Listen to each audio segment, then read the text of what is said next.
It probably helps. First off, who in here is a veteran? Wow. Well, if everyone in the room could just give a round of applause for our vets, because, I mean, like, we really do appreciate you. There's a lot of camaraderie that we've learned being in the military. I know each of us can attest to that. But really, thank you for what you've done for our country. And basically, we're here to try and give as much information as possible of how we can work together to help give us more access and easier access to cannabis. So thank you. And I'm Mariah, by the way, so thank you. My name is Goepel. I'm the founder and CEO of the Veterans Cannabis Coalition. We're a nonprofit advocacy group that's working to end federal cannabis prohibition and drive the research and development of cannabis-based drugs through the Department of Veterans Affairs. So we're all veterans and advocates up here, and we all, I think, represent kind of interesting segments of veteran participation and veteran involvement in both cannabis and advocacy. Veterans Cannabis Coalition focuses on the federal level. That's where most of our work is done, is in D.C. But Mariah is a entrepreneur and small business owner in the cannabis space, and Sean will, I'm sure, tell you shortly. He runs a chapter-based veterans organization that does quite a bit to provide access and the kind of breaks in isolation that veterans, I think, like most people, desperately need. Isolation is just one of these many sort of unspoken of but persistent issues in the veteran community that plays into a lot of the overdose and suicide numbers that you see within us or within the community. So I guess I'll just leave it there and let Sean. My name is Sean Kiernan, President CEO, Weed for Warriors Project. It's a volunteer-based organization. We're all disabled vets. It's a veteran-run organization. We're big in California, but we're also big in Florida. We're in Nevada. We're in other states. Not as prevalent because people are still not 100% out of the closet on their cannabis use, and they gather in quiet. And then on the activism side, we're a little bit different. We're a little bit edgy. We're the ones who went and bombed the White House and dumped all the pill bottles on the White House steps. When we walk into Sacramento, it's not in a tie. We're walking in. We kind of view ourselves as a voice of the people. Our motto is just do the right thing. And we're really, if you look at the socioeconomic background of the enlisted veteran population, which is 95% of the vets, they come from poor communities, whether that's urban communities, rural communities, immigrant families. They're coming in and they're not participating in America because they're joining the military in a lot of cases because it's their best option. And so we kind of take it from that perspective that we're advocating for that group, which is not a group that's advocated much because there's not a lot of money in advocating for those groups. Yeah, just add to that real quick because I'm a big stats guy in D.C. So, the veteran population as a group is about 85% enlisted and 15% officers. But when you actually look at most veteran organizations and the people that are speaking for veterans, they are almost always officers. But those are folks that exit the military already with a college degree, and their experience with transition and the use of VA healthcare and sort of what people come to think of as like the common veteran experience tends to be and oftentimes quite different. So no, it's a good point, and I just say it's kind of like asking the Koch brothers to advocate for poor people. It's kind of like what asking officers to advocate for enlisted. It's not that there's not good officers out there, or that doesn't mean there's not officers from demographics that are similar. But in general, they tend to be the college educated, the people getting jobs in the corporate management structure and representing those interests versus the people. Right. They're not getting paid $14 an hour doing armed security, which is where a lot of veterans find themselves, especially after the service. Okay. Well, this one isn't going to be too. Almost everybody benefits from using cannabis. What particular things do veterans benefit from using cannabis? What's unique to veterans? I would say cannabis is unique to everybody, and everyone's got to try it in their own way. But think about it this way. Cannabis is a substitute we hear all the time for opiates. But the thing we don't talk about much, and Eric touched on it a bit, is as important as a substitute for the psych meds. Because if you look at opiate have overdose and addiction issues, but take all the antidepressants And what do you have? Suicidal inclination, suicidal thoughts. And I'm a suicide survivor and can speak firsthand. Lamictal drove me to have suicidal thoughts within 48 hours, and I've never seen anything like it. And so when you talk about what it does, it's a substitute for so many things that we use that are sanctioned by the VA and the government that are more dangerous to us. So really, it means life to us. Wow. So, I mean, that, I did not know that. That's, oh. So, cannabis and PTSD, one of the main topics of why we're all getting here, has been proven to be able to reduce the effects of the traumatic stress that veterans are getting. So being able to focus on specific things that cannabis can help vets with, such as PTSD or such as, you know, the psychic traumatic stresses. I truly believe like that's the next step for us coming together in a coalition, coming together as any individuals who have been through this experience with being and serving for your country, but still not being able to choose your own preference of healing. So if we can just continue to work towards the progress and the study and the facts and all the data, what do you believe is the next step that we can take with all this data? Well, I mean, we're in a position right now where there's, you know, on PubMed, which is operated by the Department of Health and Human Services, there are 30,000 plus articles and abstracts and studies related to marijuana and cannabis. But, you know, the vast majority of them are what they call like meta studies, so they're studies looking at other studies, or they're looking at less what they consider, you know, scientifically significant tests, so like observational, retrospective, so they do like surveys of people after the fact about like what their cannabis use is, and then try to track. There's all these issues, right? And research is a huge stumbling block to determining a lot of what we already see anecdotally and observationally, right? So, you know, going back to what Sean was saying, you know, this is true in the VA and it's true in private health. If you present what veterans present or indicate, right? So if you're a veteran, you know, chances are you have, you know, 65% chance you have experienced pain in the last 3 months, right? You have maybe a 50% chance of chronic pain. You've got like 25% chance of PTSD, maybe another 15% chance of TBI, and then and those are just sort of the headlining injuries and issues. We're not talking about depression and anxiety and all the other things that can stem from those primary traumas and create all these other, you know, disorders or other illnesses or conditions that then are, you know, the VA or private health will just provide more pharmaceuticals for. So if you present, let's say, chronic pain, traumatic brain injury, or let's just say chronic pain, PTSD, pretty straightforward. PTSD is considered a psychiatric issue with the VA, so they will give you psychiatric drugs for PTSD. There is no drug indicated specifically for PTSD. So what they are trying to do is treat the symptoms of PTSD. However, you know, what's the issue here is that, well, everybody responds to these pharmaceutical drugs differently. Are they actually even getting to the root of the issue? Are they actually treating, you know, this condition, or in most cases, you're just sort of flattening the symptoms or flattening the worst aspects of like experiencing PTSD or chronic pain. And they will put veterans on these combinations of pills. So if you've got chronic pain and PTSD, they don't give you opioids anymore. They've tapered everybody off that were on opioids, and they're really hesitant to prescribe new opioids. So they really started to depend on anti-inflammatory drugs like ibuprofen and aspirin, which come with their own issues. 14,000 people a year die from non-steroidal anti-inflammatory drug complications and toxicity, right? Aspirin, ibuprofen, acetaminophen, you know, Tylenol, all the name brand and generic versions, right? Because it causes gastrointestinal bleeds and it compromises your liver and kidney function. And if you're taking it for pain, you're taking potentially thousands of milligrams of that a day, every day, right?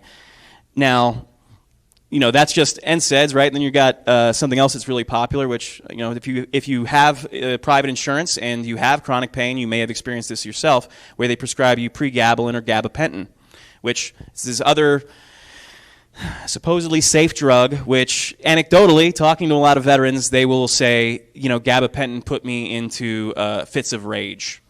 And, this is a Schedule 5 drug, so this is considered, a drug with some of the least side effects and some of the least risks involved with this. And you're giving a drug that people will tell you will cause anger and rage to people that are already, to populations that are already predisposed toward either violence towards, usually violence towards self, right?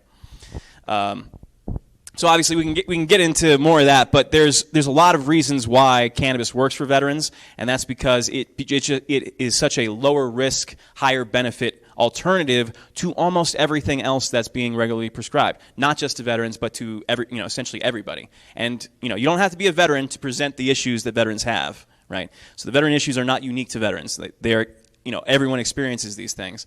And this is where we're hoping, talking about like building a national message as to, what is going to cut through all the noise in D.C. and actually convince people that ending cannabis prohibition and researching cannabis is something worthwhile. It's connecting it to as many other, to things that are integral to people's like daily lives, and that's their health, right? Almost everybody in this country uses over-the-counter or pharmaceutical drugs in some way, shape, or form, or illicit drugs. And they're only illicit because, the government prohibits it, not because they're more dangerous than other drugs, as we've kind of established at this point. But the reality is that cannabis, properly researched, properly developed, properly applied, could essentially replace or at least add to almost every drug that we have on the market today, right? Because it interacts with the most important neurotransmitter system in your body, your endocannabinoid system. So we are, we're day one still in research, right? But and this is a message we hope we can convince other people to sort of buy into. There's a medical revolution, not to mention all the industrial aspects of hemp, but certainly a medical revolution waiting in the wings for us if we get the political will to actually research and develop this stuff. So I have gone on way too long. I'll just give it back to Lonnie right there. Before I ask a question, if I can make a comment about this research.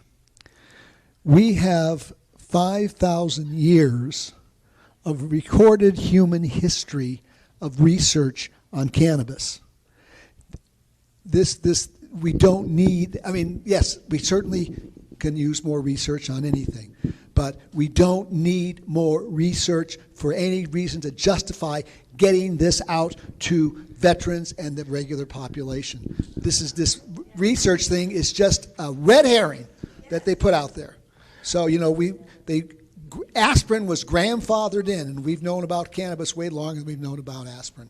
So, and the only thing I would say on that is this is the biggest thing no one's talking about right now, and it's not that Eric and I, when we're in D.C. are talking to people in Congress and their offices, the research. We can't even get a research bill out of Congress, okay?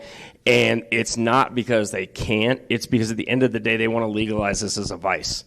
Because legalizing this by a vice lets them tax it and treat it like alcohol. So their only humongous donor, their pharmaceutical industry and everyone else, gets to keep this as a medicine. And so when you talk about research, the DEA was told as Obama ended to license more research grows, because we've all heard about the University of Mississippi and NIDA.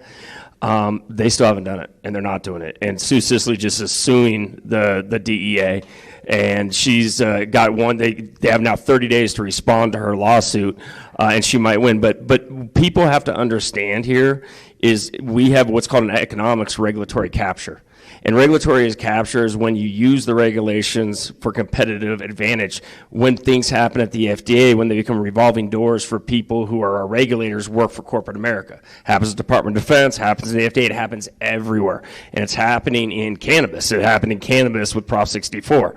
It is people use the rules and regulations for competitive advantages. They don't want this as a substitute for opiates. They don't want to substitute for Xanax. They don't want to substitute for Ambien. They don't want to substitute for Viagra. You laugh, but it works. And so at the end of the day, they are going to regulate this. And so why none of this stuff is happening is by choice. They don't want it to happen.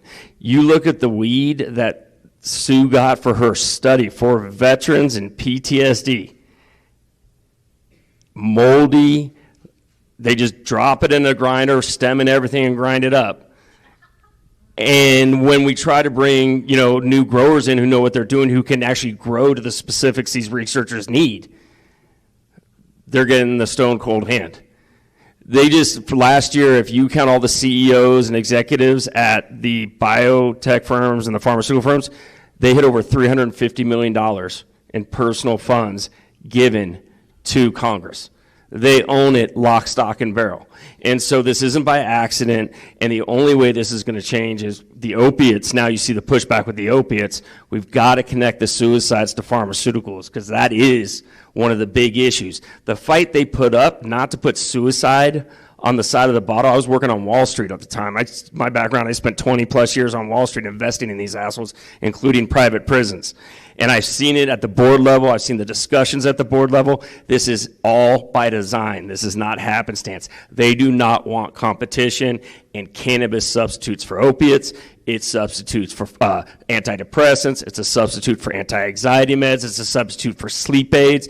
It is a substitute for so much, as is plant medicine. Right. I mean, it's that potential of research that is, this is the problem with legalization, right? You can legalize tomorrow, right? But if we want to get meds into the hands of veterans, they're still coming out of pocket. They're still having to wait for every state essentially, to develop their own regulatory models, to, spur up their industry, right? There's all these, legalization, through executive order, again, it could happen, well, not quite legalization, but something like legalization could happen through executive order tomorrow, right? Or even if you pass the legalization bill, it doesn't answer this basic question, which is, we need to establish the efficacy of cannabinoids. Okay, I agree. We all understand observationally, anecdotally, no reason to continue prohibition, right? Prohibition is illegitimate not on the basis that cannabis doesn't have medical value, on the basis that government should have never prohibited it in the first place. The basis of prohibition was built, if you go back into, Harry Anslinger in the 30s, right? It was built on racism and essentially cherry-picked, exploitative news articles. And it was a 7-year campaign. It took him 7 years to convince Congress to pass the Marijuana Tax Act, which prohibited cannabis by way of putting such a exorbitant tax on possession of it that essentially no one could legally possess it, because it would be like thousands of dollars per ounce back in the 30s. So it'd be obviously out of reach of everybody. Now that's the through line with prohibition, right? It was illegitimate from the start. It's been illegitimate in every government act that's followed it, that's used violence and coercion to criminalize individuals, citizens for use of a plant, right? That's its illegitimacy. But then we have this other issue, which is, how do we actually figure out how cannabis does what it does? If we're actually going to explore the full potential and understand the full potential, then that means there's 120 cannabinoids, right? They all do something. We understand some of what THC does. We're barely scratching the surface of CBD, and the others, it is still wide open, right, as what is CBN and CBG and THCV and all these other cannabinoids that exist, but they all have potential, and with the right combinations of each other, with other adjuncts that already exist, essentially in the pharmacy, it's sky's the limit as far as what could be developed. But that just doesn't happen magically. And if the people don't demand it happens, then it will just be left to private industry to develop. And they're going to develop whatever they think is going to be the most profitable, not what people need, right? So that's why we're trying to drive research through the VA. Because the VA it's a $200 billion agency. It's got a multi-billion-dollar research budget, right? And everything that veterans are dealing with pharmaceutical-wise, you can find some substitute, we believe, in cannabis. And we definitely think there's potential, and certainly it's worthy of investigation, if nothing else. Now, that's something that, at a federal level that we've been working on, and it has been like pulling teeth, right? The VA has resisted and opposed, doing research into cannabinoids for a long time. We're and let's be real, right? We're going to get legalization probably before we get any studies completed, because you can get a study approved tomorrow. It's going to be 4 years. Okay, so I really hope by 2023 we will have achieved federal legalization, but let's say we don't, right? You still need to do all this backstop of research, because in this interim period where we have this where we're not anywhere close to legalization yet. Don't believe anyone that tells you otherwise, because we have not even hit basic thresholds in Congress. There's not been a vote on any cannabis bill ever, like just straight line. And that's after a lot of money being spent by industry to move, their priorities.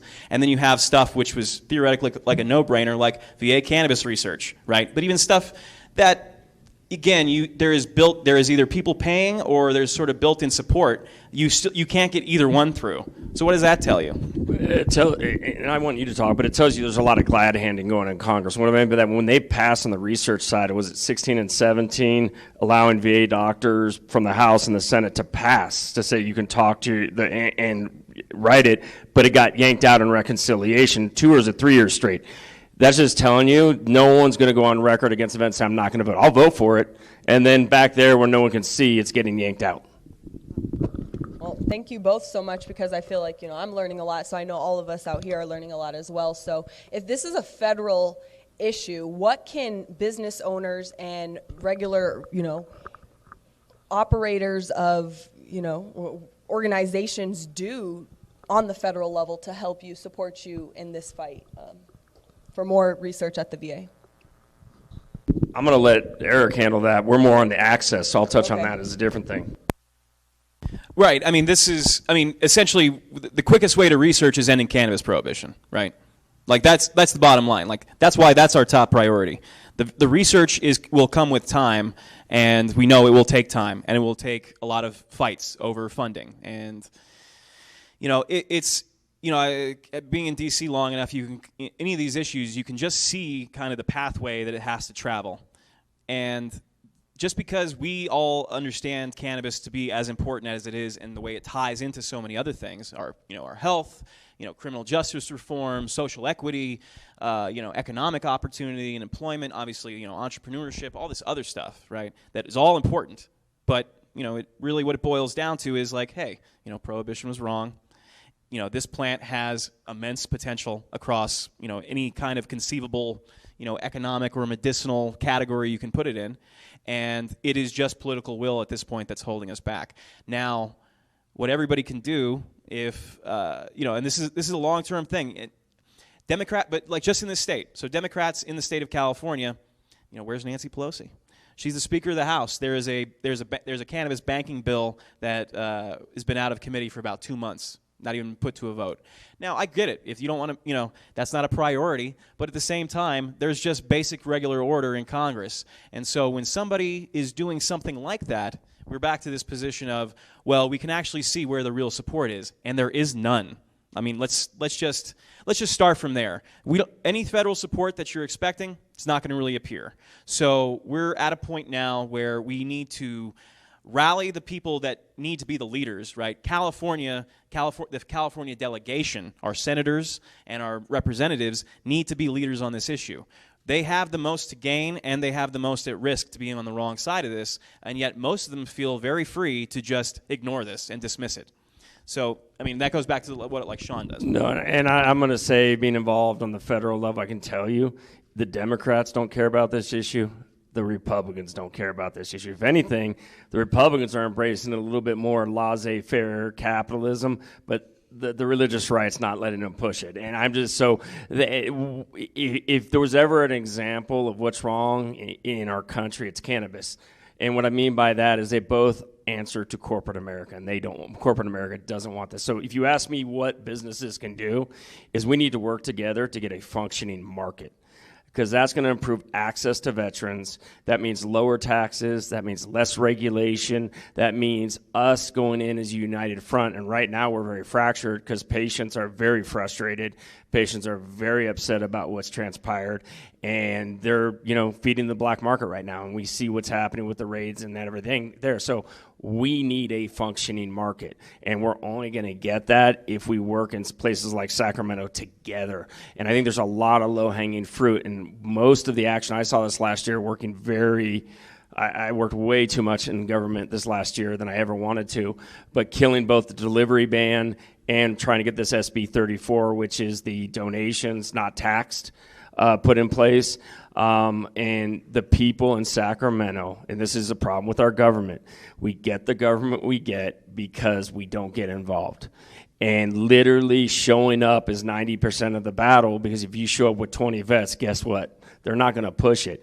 And when I looked around at what was being pushed, the delivery ban was being pushed by one of the big unions who's tied up with a lot of the brick and mortar dispensaries, and they tied up with their local government to push delivery bans so taxes were paid in that area. Deliveries didn't come outside that municipality, and those people who wanted to ban cannabis at all could ban it.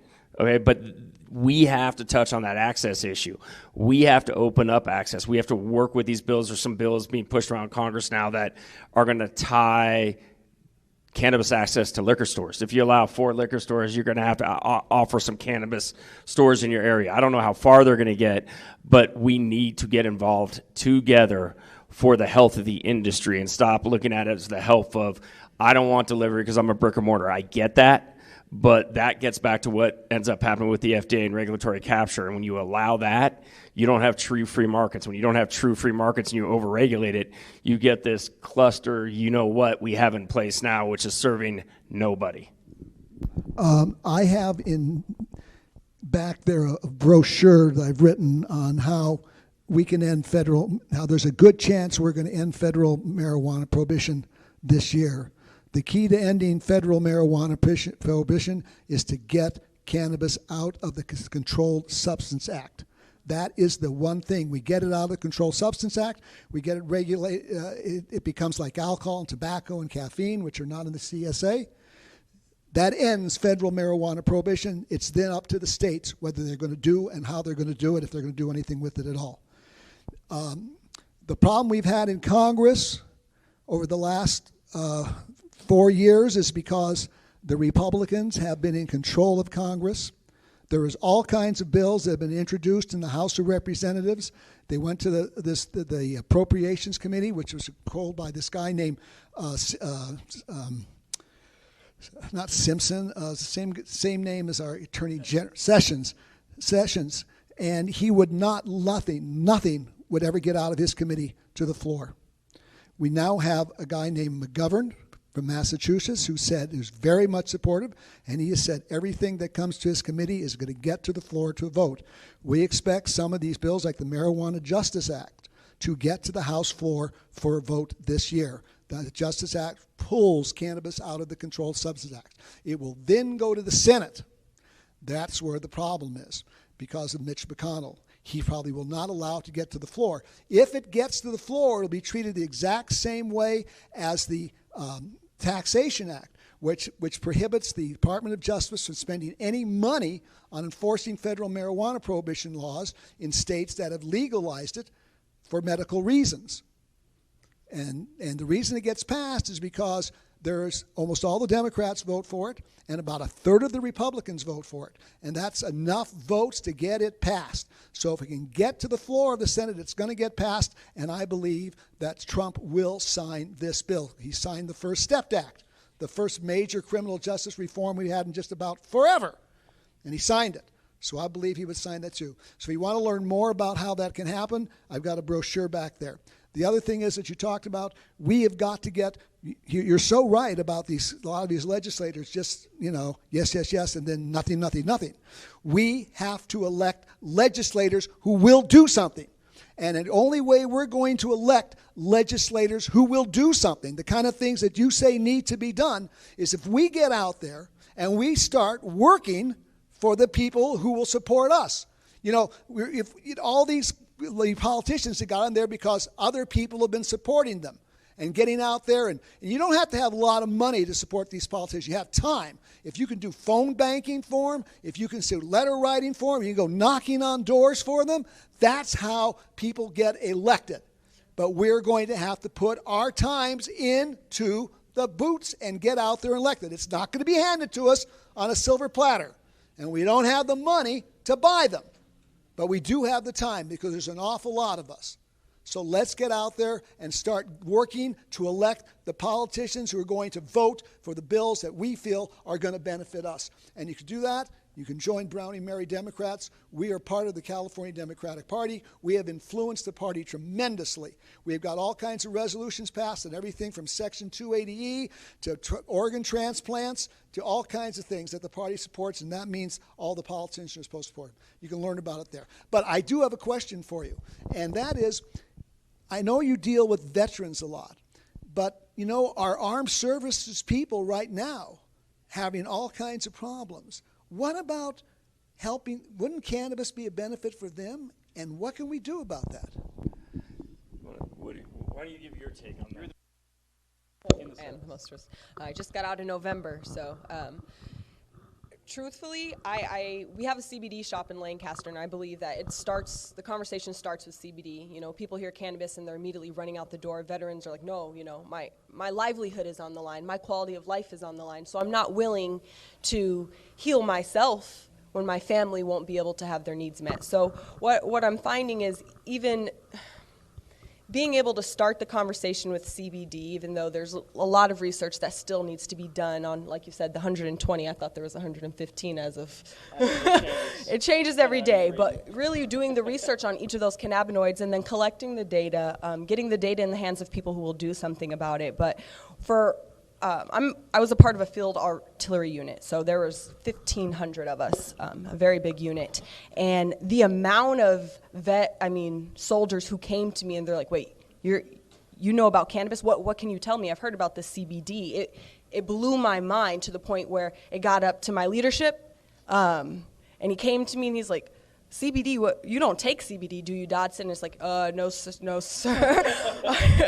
No, I don't. But it was a problem, and it was still taboo, and it has just been legalized, you know? So, I mean, it was in the works of being legalized. So it's interesting, and I really believe that it begins with the conversation, but there is, and I can speak from 1,500 people in my unit. At least 100 of them were asking me consistent questions, asking me to send them information, following me on Instagram, doing all these things just to find out more about cannabis, just to be able to have that option in the back of their mind so maybe when they did get out, they could now have a more organic form of healing. So. I was infantry, so I had a totally different experience from 89 to 93. I was in an infantry battalion in the middle of the jungle in Panama and El Salvador. So my experience is a little bit different, but I will say this. As a risk reduction trade, it's an awesome decision, right? Because think about one of the biggest troublemakers we had. Our battalion was getting in so many fights after the invasion at the clubs and just causing terror. The general kicked us across the isthmus to this small little broken down hut, basically, of a fort because we were in trouble. That's all alcohol. And that is, I mean, I remember there's pictures. I looked like a little kid, and we all had a fifth of JD and beers, and and the thing. Cannabis would be infinitely a better command decision. But we're not even in the realm of reality in this discussion if we think this country is going to allow it anytime soon, because it is so part and parcel of, ingrained into the culture since Vietnam, that backdraft. Because, that the gentleman who was on the 60 gunner who won the Medal of Honor came out and said, I was high when we got in that firefight. And he won the Medal of Honor with a high, lemon, yeah. And if you look back at Grant, our generals, they talk about cannabis use of the soldiers and them doing it on, the Civil War. So it's not that it can't be used. It's that this country is not going to allow it. But this is the one shining hope, is we have Canada and Israel. Canada is now letting their on-duty soldiers to access cannabis and when they're not on duty.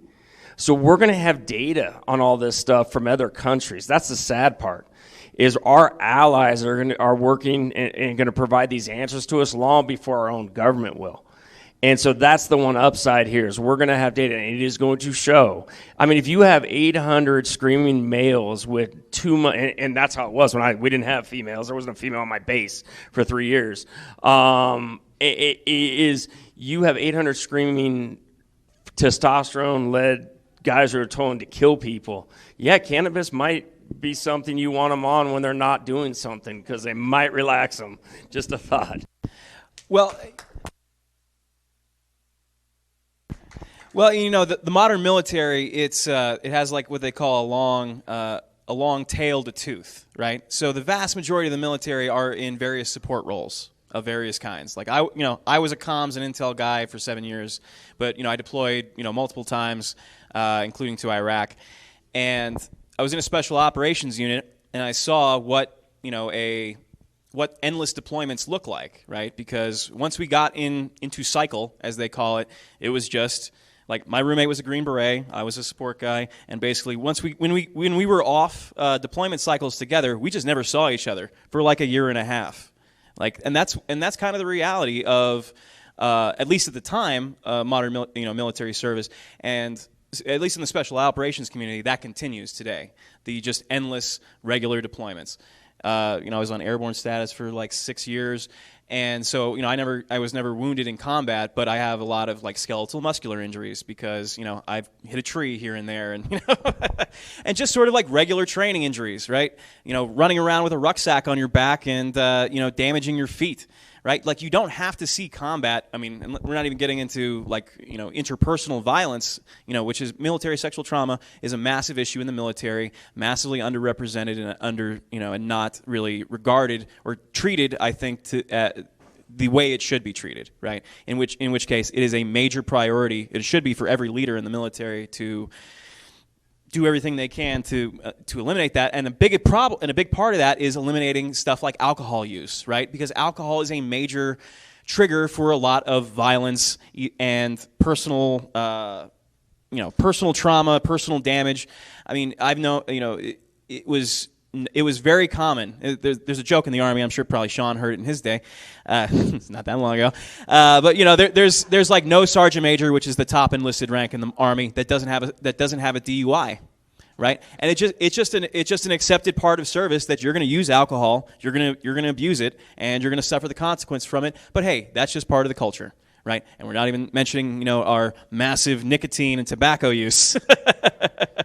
Like you talk about, So I heard this comment in a hearing the other day in D.C. from the chairman of the House Veterans Affairs Committee, saying he was worried about the impact of cannabis on the young minds of soldiers. And I'm thinking to myself, okay, wait, so what about? I know alcohol and nicotine are definitely psychoactive.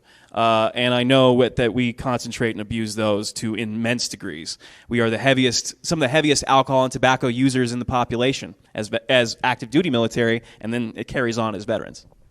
One point Eric brought up is what people have to understand is, we like to embrace combat. It's combat this, combat that. Forget about that, because this is the other thing people don't. If you are a child of someone with PTSD or the child of a suicide, you're twice as likely to have PTSD or twice as likely to commit suicide. Remember, we have a socioeconomic draft. We're taking these kids from poor African American communities, poor immigrant communities, violent, communities in many cases, poor farming communities where the kids I'm in the Rust Belt and I'm in Ohio. What do? I'm going to join the military. But I was running away from my dad. I was like, I can't stand this guy. And it was the best thing where I can be 17. He signed off, and I was able to go in. And so a lot of these people are damaged going in. So when you talk about this, you're taking a demographic that has a higher percentage of mentally ill. You're taking a demographic that has a higher percentage of exposure to things like the drug war in the inner city, with flashbang grenades, mom and dad being arrested. I was raided with the DEA with a gun to my head and had kids with a gun to my head in 2015 in San Diego over marijuana. And those leave imprints. So as much as we want to talk about the military having these, you have to understand where we're pulling a lot of these kids from. And these are 17, 18, and 19-year-old kids. So when I hear, was this Stacano who said that? This just shows you how out of touch these people are.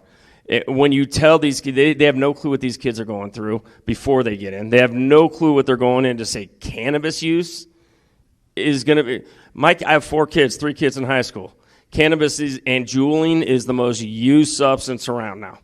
And I got to be honest, my son uses cannabis. I'm happy because he started drinking and he doesn't drink. So I'm not happy, but again, it's a substitute and it's risk reduction. So that's just, I think we need to talk about this, that our leaders don't even know what these families and people go through.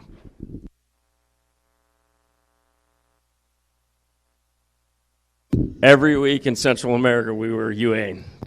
It was the quickest way to get out of the military. Once you guys, I'm ready to go. Just go do some coke or marijuana, and you were out in 24 hours. Yeah, we have and let's here's another here's a way that cannabis prohibition hurts active duty military, right? So I've known several members of the military who were put out essentially because they used cannabis and they popped hot on a drug screen. Like a bunch of them were in the Navy, which has like a zero tolerance policy for cannabis use, and pretty much all illicit drug use. And a lot of other things too. So, the Army is a little unless you're a Navy SEAL, they're all a bunch of drug users. Well, hey, the elite of our military are some of our most our biggest drug consumers within the military, certainly. They get treated very differently, and right. It's tolerated. But the thing with being put out for cannabis is that. So there's different grades of discharges you can get when you leave the military. Unless you have what I think people are familiar with, an honorable discharge, essentially they take varying amounts of your benefits, the lower you go down in your discharge status. So honorable being at the top, dishonorable being essentially you've been convicted of a felony while in the military. And they put you out, and it follows you around like a felony conviction for the rest of your life. Now, there's other grades, but each grade other than honorable basically says, well, you're not going to get this education benefit, you can't get a VA home loan, you can't use the VA, right? So, okay, now how does this work, right? We put people out for substance use, and we understand that substance use can be indicative of other things, right? And usually it's because they're treating some kind of trauma, or because they find that cannabis probably works better than the horse pills of ibuprofen that they're given, certainly for pain while you're in the military. So I mean, like it creates harms in so many different directions, right? And that's why you sort of get back to, it's like, what's the solution to all this? You just have to end cannabis prohibition completely, and more so than beyond just descheduling. You can't, like, I agree, I would like to see some sort of like 10th Amendment to states. I don't really want to see Alabama being able to say, to dictate to people in their state that they can't use cannabis or this kind of cannabis or this concentration of cannabis because of some arbitrary BS reason, right? Like, this should not be in the realm, essentially, of government interference unless it's commercial. What you and me and we all get together as private individuals, if we decide we're going to grow 100 plants, or we're going to start like a co-op that does like processing for our friends and family, that should be our right as citizens, right? As long if the government, if it doesn't have a commercial aspect, if you don't have to you don't have to get a license for it, the government has no interest. And we know cannabis is so beneficial in so many different ways and such a better substitute to almost anything else we're taking, right? It's actually in the government's interest to make cannabis as accessible as possible to as many people as possible. And that's the message that needs to be kind of carried forward. We need to follow in Canada, they give their vets an option. They mail to their door. They have a thing, cannabis. So you get flour or concentrate. It's 3.5 grams a day, I think, of flour you can get. They give it to you like a week or 2 weeks. Since you get mailed, they'll buy a volcano for you. So if you talk about opportunity for business community in cannabis, have the government subsidize 3.5 grams for veteran, and let those 20 million veterans choose whether they want, and 2 million in California. You're going to get a lot of cannabis users with the money to buy cannabis. Well, I mean, and think about it like this: if flour can get put into the realm of medicine, which I hope it will be. I mean, I hope we're not, it shouldn't be restricted to just pharmaceuticals and FDA approved stuff, right? Like, again, right, medical devices. What was pharmaceutical sales last year in the U.S.? $460 billion, right? $460 billion just in the U.S. Now, we're huge consumers of pharmaceuticals, so that's part of it. But there's so much potential, right? And bottom line, these companies want to make money. Now, they're making money right now because they essentially have regulatory capture, and they have an IP process that gives them like a 10-year window to make as much money as they can off their proprietary thing. And they own the government. But here's the thing: like, you can't patent the THC molecule. And you don't have to use special equipment to derive that. You can grow it yourself. And that opens up all, not just research, but the ability for companies that aren't Merck and Pfizer to compete on these levels. Like, taking a drug through a trial is not a cheap thing by any means, but But when you actually already know the thing that you're using has some effect, like that's usually that drives the cost up. They got a synthetic molecule that they derived, and they're like, well, let's figure out what this does. So Sean mentioned Viagra earlier. Viagra was initially developed as a blood pressure medication, and they just realized it gave men erections as well. And they're like, well, what do you think we can make more money off of, right? So, there is that same possibility with, again, the 100+ cannabinoids that exist within cannabis, but it's not something. And this is something I was thinking about the other day, right? Like Joe Biden, we're in the midst of an election. He's talking about a cancer moonshot last year. The best cancer moonshot you could possibly have is billions of dollars put into cannabis research, right? Because it looks like different cannabinoids and different combination of cannabinoids can treat a huge range, or at least help positively impact a huge range of cancer types, right? I mean, that's the gold ring that everybody's been shooting for, is what's the cure to cancer? I mean, we're literally, I think it's staring us in the face, obviously. I mean, based on anecdotal evidence of a lot of people who are around today because of cannabis, who, had stage 4 cancers and are in remission and in recovery. So there's so much there. But yeah, I'll leave it there. Just to add what you just said, there is so much peer-reviewed evidence about the cancer prevention properties of cannabis that if there was evidence showing that carrots had the same cancer prevention properties as we have shown for cannabis, peer-reviewed says your doctor would be advising you to be sure and eat a carrot every single day. But because it's cannabis, they'd rather you die of cancer. Just unbelievably stupid. Okay, we're going to have to wrap this up, but could you talk a little bit about the programs that are out there for veterans to have access to cannabis now? That's an interesting comment, because we're in the middle of this kind of tectonic shift on how we access cannabis. And we were just talking about the black market. You're not going to get rid of the black market by eradication. You're disrupting the supply chain, and it's going to take a year or two. But with black market prices going back to $3,500 a pound, it's coming back. You're going to have it come back in. So you say the biggest thing that I see that can help veterans access cannabis as a medicine is home grows, home grow rights. So when we look at the home grow limitations that we've seen in this state, and we have some heroes on the home grow front here, over here, he was the lawsuit against Fontana and won on home grows because the city had put a tremendous number of restrictions on home grows, and sued and won. And I'd like to see us to be able to grow cannabis outside in the backyard. I do understand some of these cannabis people get a little overboard and will have 98% of their backyard cannabis. But even if it's the 6 plants, to be able to use the sun. And also, a lot of our vets are in 2 or 3 homes together because they rely on each other. And limited it to house limits their ability to bring medicine. Because right now, the industry, and that's not the industry's fault, it's just the market is not there to support cannabis as a medicine for the vast majority of people legally, because they just can't afford it. To give you an example, an eighth of flour, if you just spent, a $30 eighth of flour, or I'd say, $35 or $40 eighth of flour, and you have $50 times 30 days, you do 4 joints a day from an eighth or whatever you want on an eighth of flour, you're talking about $1,500. Most of these vets are making $3,000, and that's 100% disabled. You throw out another $900 if you're 100%, because you'll get SSI, and most of them don't get SSDI because they didn't have jobs other than this.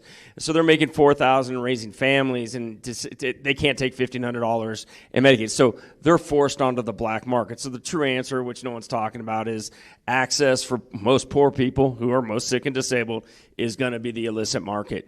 And so if you want to bring them into legality, I think I would love to see us turn the home grow kind of community into a more connected community. Farmers markets, to be able to get some rights in there. To be very honest with you, one of the things they're talking about the states of how to fix this is an omnibus, whether that's an omnibus bill or an omnibus prop they put on. And we've heard of CCHI and everyone talking about what they're, I don't think that's going anywhere.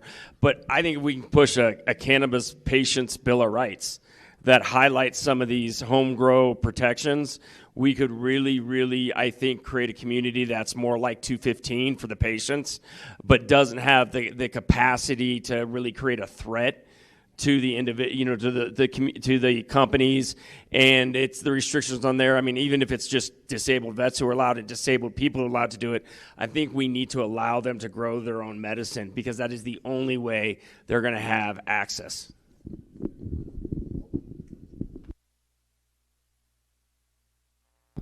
Thank you all very much for give us a round of applause. So if you have any questions coming up, I'm sure they'd love to talk with you, and we'll be starting the cannabis law thing in about 10 minutes. Once again, if you haven't been here before, got all kind of brochures back there, help yourself. But come on up and talk to them. They would like nothing better to talk with you. Come on up.